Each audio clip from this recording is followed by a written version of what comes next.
un número que está incidido por mayor cantidad de argentinos que buscan trabajar, producto también de cuestiones salariales que hacen que ese salario rinda más. ¿Qué te quiero decir con esto? Que cuando uno habla de la tasa de participación en el mercado, que es básicamente cuánta gente está en ese mercado laboral o cuánta gente participa de ese mercado laboral, hoy está en niveles récord.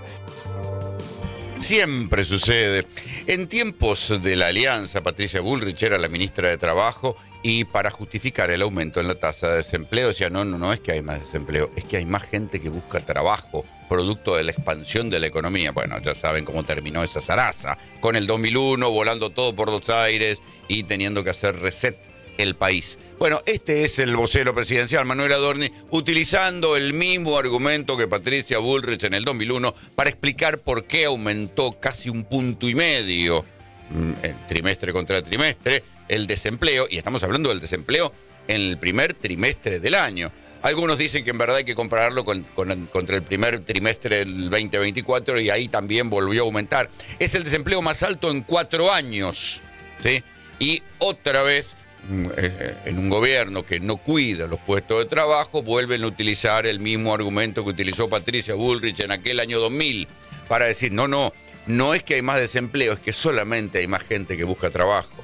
Ian nunca fue objeto de crítica. Ahí hubo otra malicia de quienes manipularon el análisis o la información o la opinión agarrada de cuestiones que no sucedieron. Lo que el presidente criticaba era la utilización de del niño, por parte de algunos medios de comunicación y de algunos dirigentes de la oposición. Jamás el niño ni estuvo ni fue parte de la crítica, ni lo sería jamás. Qué laburo difícil el de vocero presidencial, tener que justificar todo, tener que justificar incluso por qué el presidente trató de manera cruel, despectiva, como tratándolo poco menos que de niño kirchnerista al joven Ian Mouche, un pibe que tiene el trastorno del espectro autista, ¿sí?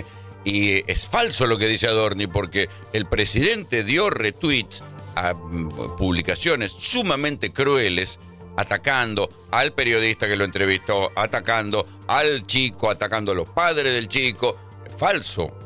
Ahora, claro, frente al bochorno de haber maltratado un presidente a un pibe de 12 años que tiene autismo, ¿qué va a hacer el vocero? Decir, no, eso no sucedió, es una mala interpretación.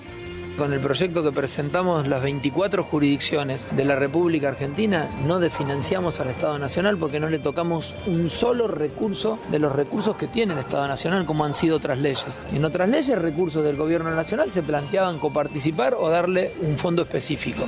En este caso no son recursos del Gobierno Nacional, son recursos que iban a fideicomisos que no se ejecutaban. El presidente fue muy claro con la idea o con la figura de los fideicomisos, que había que eliminarlos, con lo cual este proyecto de ley plantea la eliminación de los fideicomisos y que esos recursos puedan ser coparticipables a las provincias.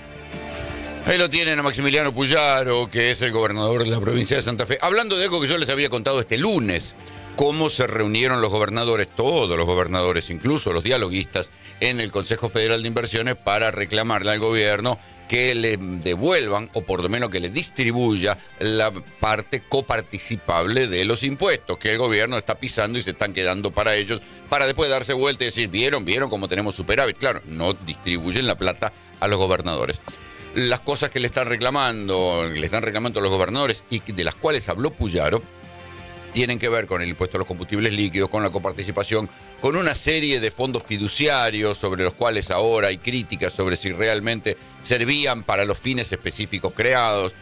Pero además, ayer Maximiliano Puyaro quiso hacer un gesto a la uruguaya. ¿Qué hizo? Apareció en la Corte Suprema a reclamar por un viejo litigio que tiene la provincia de Santa Fe con el gobernador Bonfatti, exgobernador Bonfatti de la provincia de Santa Fe, socialista, con el exgobernador Omar Perotti y él mismo. Aparecieron los tres en la Corte Suprema a decir, bueno, el reclamo de Santa Fe por lo que le debe la nación de coparticipación históricamente es un reclamo institucional de la provincia y no tiene que ver con un gobernador en particular. Y entonces ahí fueron 2 exgobernadores y el propio Puyaro a la Corte Suprema a reclamar la plata que les debe la nación. En este caso también, imagínense cuál va a ser la respuesta de Milei. Si no les quiere dar la plata corriente que les corresponde por fondos coparticipables, imagínense si les va a dar la plata de un litigio que supongamos que la Corte Suprema les dé la razón. Hay que recordar que la Corte Suprema en un momento del año pasado le dio la razón a la ciudad de Buenos Aires por una plata que le debían. ¿Y saben cuál fue la actitud del gobierno? Y te lo voy pagando en cuotas. ¿Sí? Y todavía Jorge Macri sigue esperando que le paguen en tiempo y forma lo que la Corte Suprema dijo que el gobierno nacional tenía que pagarle a la ciudad de Buenos Aires. Lamentablemente la comisión no está funcionando plenamente. No me quiero poner muy técnico, pero bueno, hubo alguna manipulación en la integración de la comisión para forzar un empate en la elección y entonces está como trabada, y lo que estamos haciendo hoy en realidad no surge del funcionamiento de la comisión, sino que fue una moción en la última sesión, es decir, que fue el pleno, el conjunto de todos los diputados, los que logramos disponer que al menos el día de hoy podamos avanzar en una sesión informativa con diferentes presencias. Ahí lo tiene Nicolás Massot, que es miembro de Encuentro Federal, que es un rejunte de otros diputados que quedaron colgados, que huyeron de la manera en que el PRO se fue con la Libertad Avanza. Y Massot está diciendo lo que ya se veía venir, y en parte también esto es responsabilidad del propio peronismo, porque ¿se acuerdan cuando estaban estos rumores de que había un cierto pacto entre el kirchnerismo y el gobierno para no avanzar sobre Karina Milei si no avanzaban demasiado contra Cristina, y que se suponía en la parte conspirativa que esto tenía que ver con que se había caído ficha limpia? Bueno, ahora se ve que Cristina está presa, al peronismo no le interesa más mantener ese cierto fair play con el gobierno, en especial con Karina Milei, y lo que sucedió es que la comisión investigadora de la criptoestafa Libra está empantanada. ¿Por qué?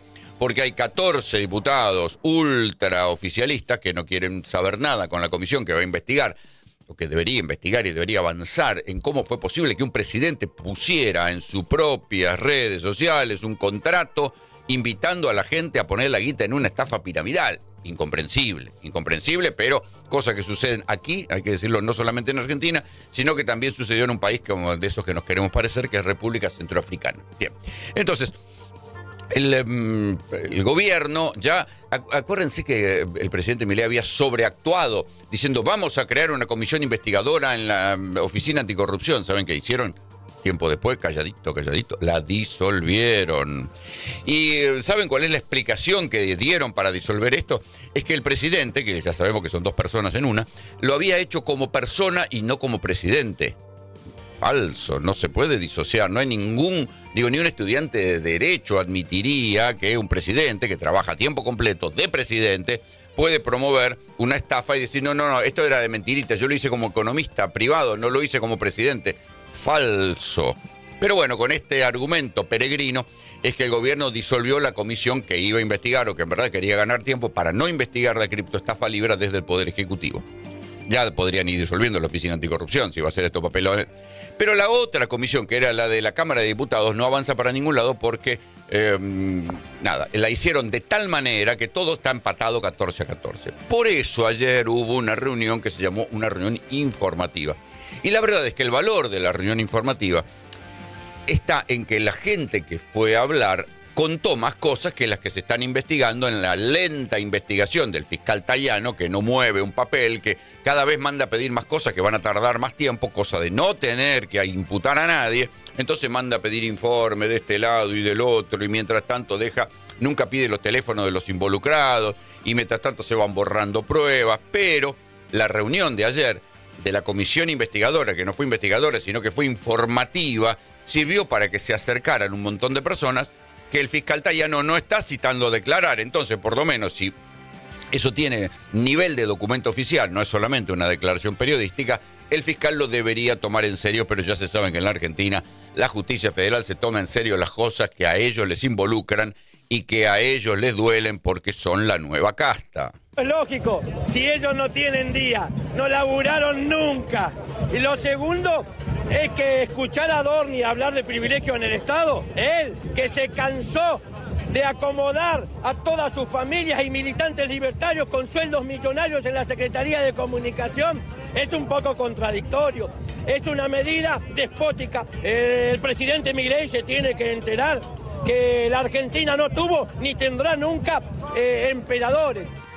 Ahí lo tiene Rodolfo Aguiar, que es el secretario general de ATE, la Asociación de Trabajadores del Estado, que se está burlando de Adorni, porque ayer Adorni, con tono así muy serio, es difícil el laburo de ser vocero, anunciaba, como parte de este clima social que hay de detestar lo público, que se iba a quitar el Día del Empleado Público con asueto en la administración pública. Es una tradición sindical, que hay un día para cada oficio y ese día no se trabaja. Es una vieja tradición que viene de los tiempos del peronismo. Bueno, se la agarraron con los empleados públicos, más de lo que se la están agarrando, y le sacaron el asueto por el Día de los Empleados Públicos. Y por eso es que Aguiar decía, él va a hablar de la honestidad de los empleados públicos, él que acomodó a toda la familia. Es verdad, porque hay que decir que el hermano de Adorni cada vez va ascendiendo dentro del Ministerio de Defensa. No los voy a aburrir con su ascenso en el organigrama de defensa, pero siempre va ganando más plata. Y ni qué decir de Martín Menem, por ejemplo, presidente de la Cámara de Diputados, que va camino de convertirse en una especie de Lázaro Báez, porque antes de llegar, él dona su sueldo. Eso sí, hay que decir que Martín Menem, al estilo Milei, dona o sortea su sueldo. Pero mientras tanto, una empresa que era de él y que casualmente, antes de asumir, vendió las acciones, se ha cansado de ganar licitaciones en el ámbito del Estado, ¿no? Nada nuevo, pero si los que venían a disolver y a terminar con la casta lo hacen de esta manera, la verdad que muy creíbles no son.